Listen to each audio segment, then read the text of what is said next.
नमस्कार। नानू नानी की कहानियों में एक मैं नई कहानी लेकर प्रस्तुत हुआ हूं जिसका शीर्षक है मेहनत का फल। बहुत पुरानी बात है। एक समय सभी किसान जो कि राजा इंद्र की पूजा किया करते थे, उन्होंने राजा इंद्र की पूजा बंद करके भगवान विष्णु की पूजा आरंभ कर दी। इससे भगवान विष्णु बहुत प्रसन्न हुए, लेकिन राजा इंद्र क्रोधित हो गए। वह जमीन पर आए और सभी किसानों को कहने लगे कि अगर तुमने विष्णु की पूजा बंद करके मेरी पूजा आरंभ नहीं की तो इसका तुम्हें बहुत ही बुरा परिणाम भोगना पड़ेगा। सभी किसान बोले कि नहीं नहीं, हम तो भगवान विष्णु की पूजा करेंगे।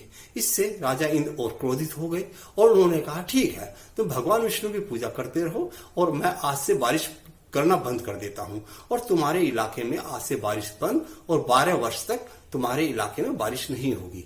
फिर देखता हूं तुम कैसे अपनी खेती करोगे, भूखे मर जाओगे। इसीलिए मैं एक बार फिर कहता हूं कि तुम भगवान विष्णु की जगह मेरी पूजा करो।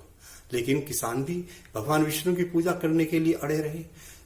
अब राजा इंद्र उनको धमकी देकर अपने स्वर्ग में वापस चले गए। राजा इंद्र को इस बात का पता था कि अगर भगवान शिव चाहे तो बारिश हो सकती है। इसलिए उन्होंने भगवान शिव से प्रार्थना की कि हे प्रभु, आप किसानों की बात मत सुनना और अपना नृत्य मत करना, क्योंकि राजा इंद्र जानते थे कि जैसे ही भगवान शिव जी अपना नृत्य आरंभ करेंगे बारिश चालू हो जाएगी। शिव जी भगवान ने कहा ठीक है इंद्र, जो तुम कहते हो मैं वैसा ही करूंगा। मैं 12 वर्ष तक कोशिश करूंगा कि अपना नृत्य ना करूं। अब इंद्र बहुत खुश थे और वापस अपने स्वर्ग में चले गए। अब इसके बाद में किसान बहुत परेशान हुए। उन्होंने कहा अब क्या करें, अब क्या करें। आकाश में देखा काली घटा गायब हो चुकी थी और बारिश होने के कोई भी चांस नहीं थे। वहां पर एक किसान भोला राम, जो कि इस बात से बहुत ही दुखी था कि अब हम क्या करेंगे, कैसे हम अपने घर का गुजारा चलाएंगे। लेकिन भोला राम ने सोचा कि ठीक है, हमें राजा इंद्र धमकी देकर गए हैं कि 12 वर्ष तक बारिश नहीं होगी, पर हम अपना कर्म तो करें, हम अपनी खेती जारी रखेंगे। और यह कहकर वह अपने घर से किसान अपने हल बैल ले आया और खेती के लिए चलने लगा। सभी किसानों ने उसे रोका। अरे मूर्ख भोला राम, तुम नहीं समझ रहे कि इंद्र हमें धमकी देके गया है, 12 वर्ष तक बारिश नहीं होगी, बिना बारिश के तो कोई खेती भी नहीं होगी और तुम्हारी फसल उगेगी कैसे। भोला राम बोला कोई बात नहीं, मुझे अपना कर्म करने दीजिए, मैं अपनी मेहनत करूंगा, फल देना भगवान का कार्य है। सभी किसान उस पर हंसने लगे और हंसते हुए ठट्ठा मारकर बोले यह भोला राम तो मूर्ख का मूर्ख ही रहेगा, इसकी समझ में नहीं आ रहा कि यह अपने बीजों का भी सत्यानाश करेगा, मेहनत की भी सत्यानाश करेगा। भोला राम बोला भाइयों, आप एक बात समझिए कि अगर हम 12 वर्ष तक कोई खेती नहीं करेंगे तो इससे तो हम खेती का कार्य भूल जाएंगे। कल को हम खेती करने हमें नहीं आएगी तो 12 साल के बाद में हम कैसे खेती कर पाएंगे। तो इसलिए जरूरी है कि हम अपना अभ्यास जारी रखें।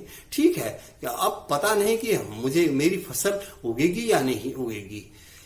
अब आप चाहो तो आप भी खेती कर सकते हो। लेकिन दूसरे किसान नहीं माने और सिर्फ भोला राम ही खेत की तरफ खेती करने के लिए अपने बीज लेके चला गया। सभी किसान हंसते हुए अपने गांव वापस आ गए कि यह तो पूरा पागल है। माता पार्वती ऊपर से देख रही थी कि देखो भोला राम अपनी मेहनत के बल पर कोशिश कर रहा है कि खेती करे और सभी किसान वापस चले गए हैं। वह देखती रही। भोला राम नीचे जमीन पर अपनी खेती करता रहा और सारे उसने बीज बो दिए। अब 1 सप्ताह के बाद पानी की जरूरत पड़ी।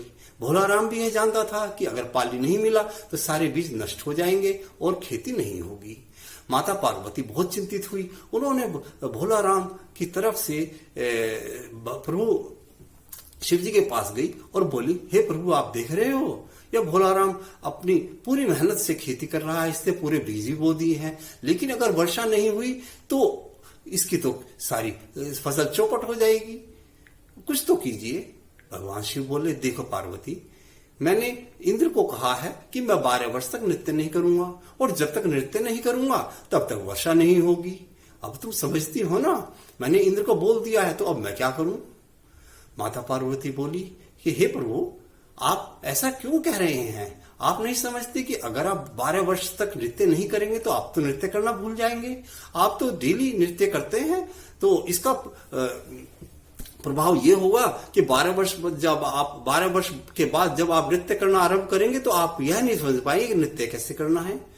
भगवान शिव जी सोचने लगे, हाँ ये बात भी ठीक है, अगर मैं नृत्य नहीं करूंगा तो मैं तो बिल्कुल भूल जाऊंगा, मेरा शरीर भी ठीक नहीं रहेगा। नृत्य ही तो मेरा एक कारण है जिससे मैं स्वस्थ रहता हूं। अब भगवान शिव जी ने कहा ठीक है, मेरा डमरू ले आओ और डमरू बजा के मैं नृत्य करूंगा। माता पार्वती तो ये चाहती थी कि किसी तरह से भगवान शिव नृत्य करें और बारिश हो जाए। तो एक हफ्ते के बाद फिर बारिश हुई, झमाझम बारिश होने लगी। यह देखकर भोला राम बहुत खुश हुआ। अब दूसरे किसान भी सोचने लगे, अरे देखो बारिश हो रही है, लेकिन ये तो इंद्र कह के गया था बारिश नहीं होगी, ये कैसे बारिश हो गई?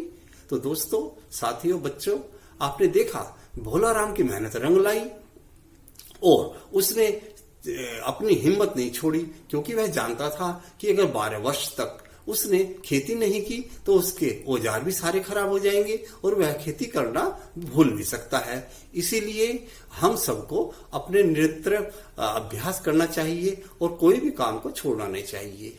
मैं मानता हूं आज के समय में कोरोना काल चल रहा है। कोरोना काल में सभी गतिविधियां लगभग रुक गई हैं, लेकिन फिर भी बहुत चीजें ऐसी हैं जो हम घर से बैठकर आराम से कर सकते हैं, नई इन्वेंशन कर सकते हैं और हमें कभी भी किसी के ऊपर मोहताज नहीं रहना चाहिए। आज नहीं तो कल ये लॉकडाउन भी खत्म हो जाएगा और कोरोना भी खत्म हो जाएगा।